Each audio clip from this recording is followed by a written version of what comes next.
Is this a joke? गड़बड़ हुई तो? वो तुमसे सच्चा प्यार करता है। So?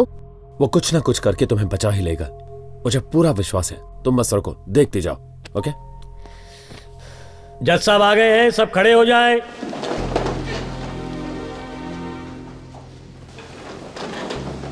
श्रीमती सीता महालक्ष्मी जी, श्रीमती सीता महालक्ष्मी जी।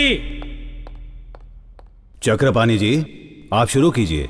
श्रीमती सीता महालक्ष्मी यानी इन्होंने सेठ चंदूलाल बंसीलाल जी से पूरे 25 करोड़ रुपए उधार लिए थे। जब एकदम शांत स्वभाव वाले मेरे क्लाइंट चंदूलाल बंसीलाल जी ने जब कुछ निजी कठिनाइयों की वजह से सीता महालक्ष्मी जी से पैसे वापस मांगे तो उनके चेक बाउंस हो गए। इसीलिए सेक्शन 138 और 420 क्रिमिनल ऑफेंस सेक्शन के तहत इन्हें हिरासत में ले लिया जाए। That's all my lord. Sita ji, आपका केस प्रस्तुत करने के लिए कोई वकील है? Yes your honour. हेलो, आपकी तारीफ? कहां से आए? मेरा नाम रघुराम है। सीता का केस आज मैं लड़ूंगा। Objection your honour. ये कैसे लड़ सकता है? ये कोई लॉयर है क्या? बार काउंसिल का मेंबर तक नहीं है। ये कोर्ट है या circus? The Advocates Act Section 32 mentions that the court may allow any person to appear in any particular case, even if he or she is not an advocate. मतलब अपनी या किसी और के केस की सुनवाई करने का सबको अधिकार है, फिर चाहे वो वकील हो या ना हो। सेक्शन 32 में ये साफ लिखा है। Order, order, order. Miss Sita, क्या ये आपका केस लड़ेगा? जी हाँ। चक्रम, सीता चाहती है मैं उसका केस लड़ूं। Objection overruled. Mister Raghuram, you can proceed. ओ भाई, शर्मा बाद में लेना, पहले केस लड़ जाकर। क्या हुआ? जल्दी कीजिए, 10:30 बज चुके हैं। ओ अच्छा, 10:30 बज गए हैं। रोज 10:30 बजे मैं चाय पीता हूँ, उसके साथ 2 बटर बिस्किट खाता हूँ, फिर उसके बाद एक ग्रीन टैबलेट और एक रेड टैबलेट लेता हूँ। फिर से कहिए। रोज 10:30 बजे मैं चाय पीता हूँ, उसके साथ 2 बटर बिस्किट खाता हूँ, उसके बाद एक ग्रीन टैबलेट और एक रेड टैबलेट लेता हूँ। मेरे भाई, पहले केस लड़ ले, 30 मिनट से ज्यादा नहीं लगेंगे। फिर तुझे एक नहीं 2 चाय पिलाऊंगा। मुझे 2 नहीं, एक ही चाय चाहिए, वो भी अभी। मुझे चाय चाहिए, मुझे चाय चाहिए, मुझे चाय चाहिए, मुझे चाय चाहिए, मुझे चाय दे दो। मुझे चाय चाहिए, मुझे चाय पिला दो। चाय, मुझे चाय चाहिए, मुझे चाय चाहिए। सीता जी, ये क्या बेहुदापन है? ये कोर्ट है, कोई चाय की दुकान नहीं। और कोई होता तो उसे अरेस्ट करवा देता। मैं आपको आखिरी मौका देता हूँ, आपके पास आधा घंटा है। जाकर कोई अच्छा वकील लेकर आइए। जाइए, जाइए।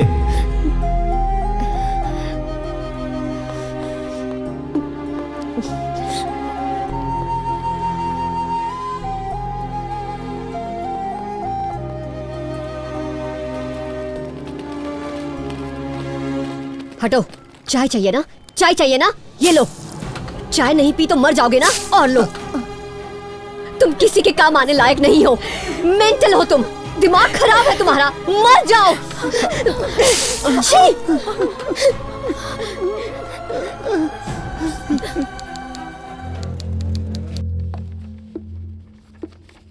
हाँ जी, बोलिए।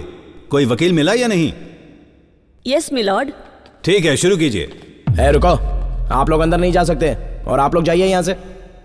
योर ऑनर, मेरे क्लाइंट ने चेक इशू किया था, ये सच है, और वो चेक बाउंस हो गया, ये भी सच है। लेकिन एक अच्छे घर की महिला होने के नाते, जिनका आज तक कोई भी क्रिमिनल रिकॉर्ड नहीं है, इनको कम से कम सजा दी जाए, मैं इसकी दरख्वास्त करती हूँ। ये क्या बक रही हो? ये बिल्कुल सही रहेगा, वरना ये लोग तुम्हें 2 साल की जेल के साथ फाइन भरने को भी कहेंगे।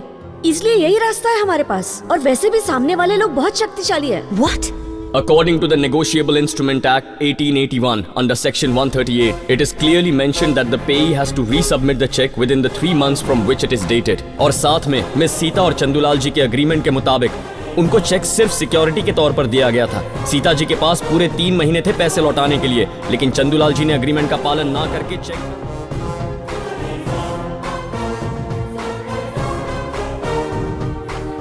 क्या बात है, यही है हमारा मसीहा। Order, order, order. रघुराम ने जिन भी सेक्शंस का उल्लेखन किया है, वो सारे सेक्शंस कानून द्वारा स्वीकृत हैं। सीता महालक्ष्मी के खिलाफ इश्यू किया हुआ अरेस्ट वारंट रद्द कर दिया जाता है। चंदूलाल जी ने जानबूझकर चेक पहले जमा करवा दिया और उनके वकील ने इसका गलत फायदा उठाकर सीता के खिलाफ अरेस्ट वारंट निकलवाया। आप एक नामचीन वकील हैं, बेहतर होगा अगली बार उचित कानूनी प्रक्रियाओं का पालन करें। बहुत बढ़िया। वाह क्या बात है भाई।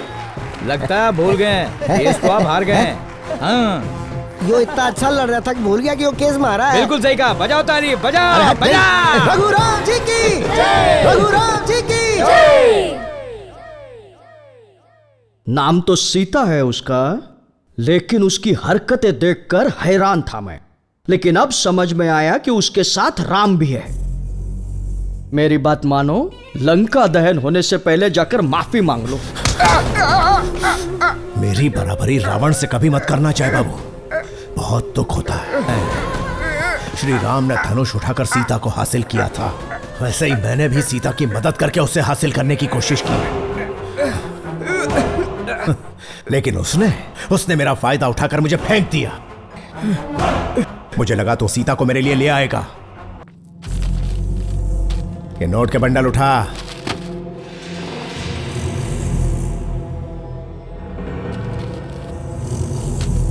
और ठोक डालो उसे। नहीं सर, वो एक अच्छा इंसान है। अच्छा इंसान?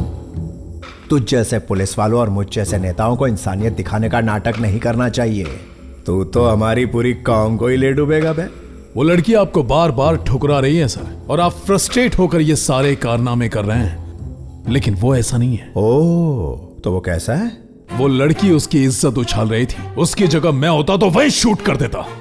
उसने तो हमारी खाट खड़ी कर दी थी, तो वो लड़की उसके सामने क्या चीज है सर? लेकिन उसने ऐसा कुछ नहीं किया। पता है क्यों?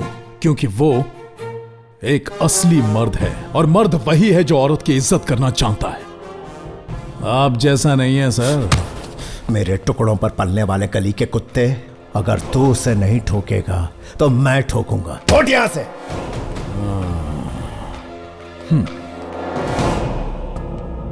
लगता है मैंने एक सड़क छाप गुंडे को अपना दामाद ही नहीं, एक एमएलए बनने का भी मौका दे दिया है। इस सड़क छाप गुंडे ने आपको अपना ससुर बनने का मौका दिया है। अपना सोचने का नजरिया बदलिए ससुर जी। मुझे शुरू से पता था कि तू एक कमीना है, लेकिन तू इस हद तक गिर जाएगा कभी सोचा नहीं था। अब ये सब बातें करने का क्या फायदा ससुर जी? मेरा नाम भैरव राज है। सड़कों पर घूमने वाला एक खूंखार बैल, त्योहारों के समय एक सजा सवरा बैल, और भगवान शिव जी का नंदी बैल। भले ही नाम सबके अलग अलग हैं, लेकिन जानवर तो एक ही है ना। मैं भी वैसा ही हूं, समय के साथ और हालात के मुताबिक बदलता रहता हूं। भोजन करेंगे? ए श्रीमती जी, आदरणीय ससुर जी आए, बिरयानी तैयार करवाओ, नहीं तो कहेंगे कि खातिरदारी में कमी रह गई। तो तू उस लड़की का पीछा नहीं छोड़ेगा? शुक्र मानिए आपकी बेटी को नहीं छोड़ रहा हूं। क्यों, सही कहा ना जय बाबू?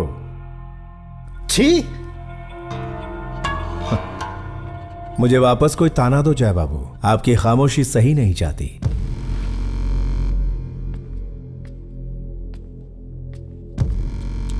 विभीषण लंका छोड़कर जा रहा है।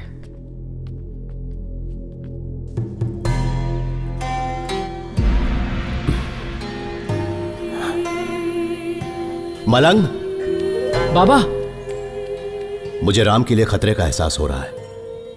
तुम तुरंत हैदराबाद के लिए निकलो। ठीक है बाबा।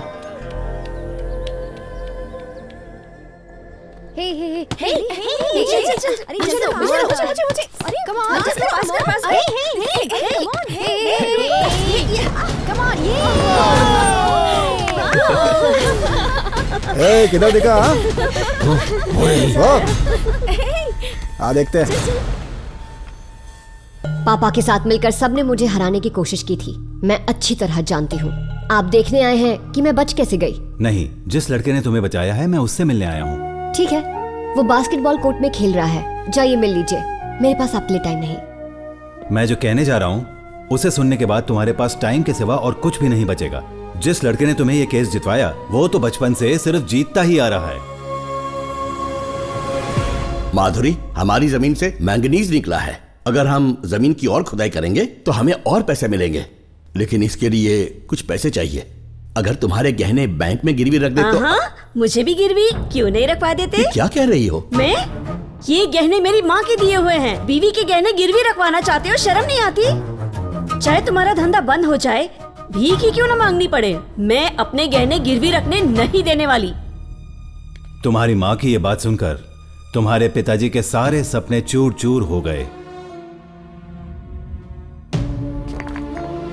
पैसों का इंतजाम कहां से होगा ये सोच ही रहे थे कि उनके जिगरी दोस्त की बीवी यानी राम की मां ने अपने मंगलसूत्र के साथ अपने सारे गहने उन्हें सौंप दिए। आप दोनों बचपन से एक दूसरे के साथ हैं। अगर कल इन्हें आपकी जरूरत होगी तो क्या आप इनकी मदद नहीं करेंगे? भगवान ने चाहा तो सब ठीक हो जाएगा। ये ले लीजिए। नहीं भाभी। राम की मां ने उन्हें जो गहने दिए थे, उन गहनों से आनंद मोहन की किस्मत बदल गई। वो मैंगनीज एक्सपोर्ट करने लगे, लेकिन एक एक्सीडेंट में राम के माता पिता की मौत हो गई। पति के होते हुए इसकी माँ ने मंगलसूत्र उतार दिया था। भगवान कैसे माफ कर देता? मुझे लगता है वो अपने पति से तंग आ चुकी थी। ऐसी करतूतें करोगे तो भगवान तुम्हारे साथ यही सलूक करेगा। और अब आप भी उनकी इस कलंकित औलाद को यहाँ उठा लाए।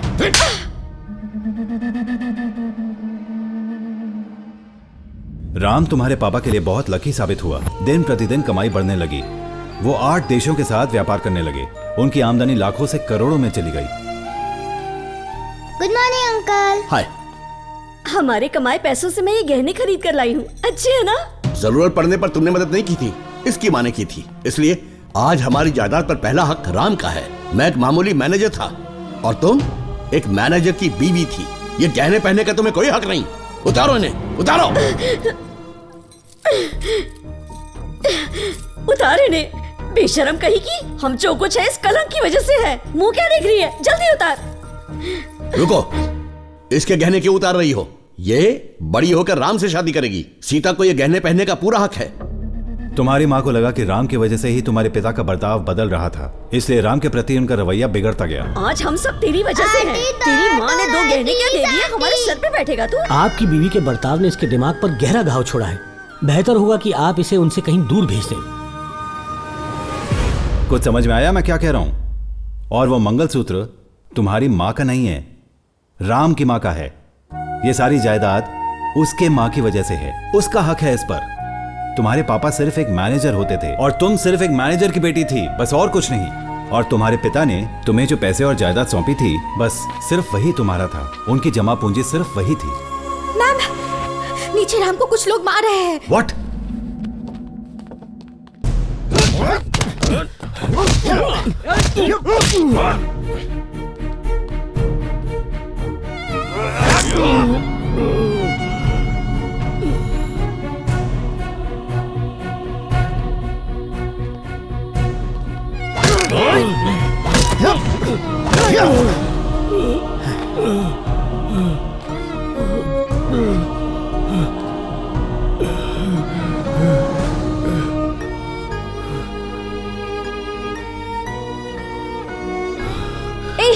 इसे मार क्यों रहे हो? हाँ, क्यों?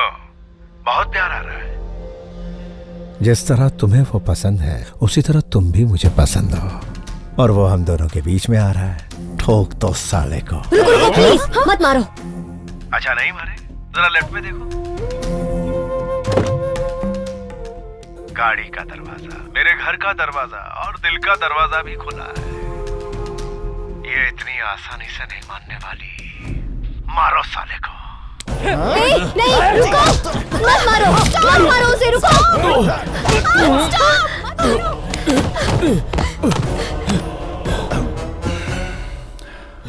राम, तुम उन्हें मारने क्यों दे रहे हो? तुम उन्हें मारते क्यों नहीं?